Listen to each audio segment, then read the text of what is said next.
Now, Lionsgate did send me over a copy for review. Before I review it, though, I just want to say I never saw The Devil's Rejects. I've seen House of a Thousand Corpses a few times, and maybe if I had seen The Devil's Rejects, it would have put my expectations a little more in line on this one. So here's a look at it. As you can see, it's this guy is kind of a different guy because Captain Spaulding isn't in it too much. I don't know, did I show the back? And the discs have the cover art in there.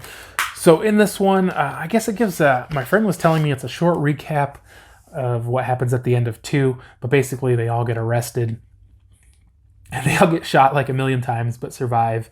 And Captain Spaulding ends up being put to death or whatever in prison. And I don't know if that's like from Devil's Rejects or if that's new, I'm not really sure. But the other two escape.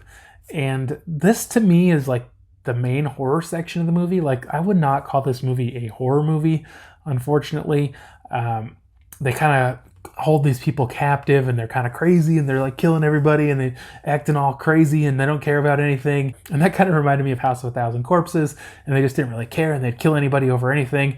But then after that, they just kind of seem content to go on vacation to Mexico, and they're just down there like drinking and messing with the locals and not really killing anybody or doing anything. And I was just like, all right, is this a horror movie?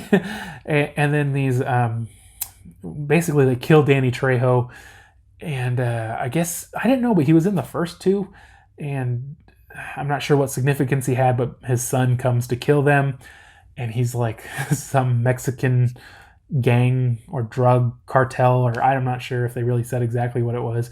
But everybody's all scared of him. And you know, I mean, I'm not trying to say in any way that this was a bad movie, but I'd call it more of an action movie than a horror movie. It definitely wasn't really at all what I was expecting. Supposedly being a sequel to House of a Thousand Corpses.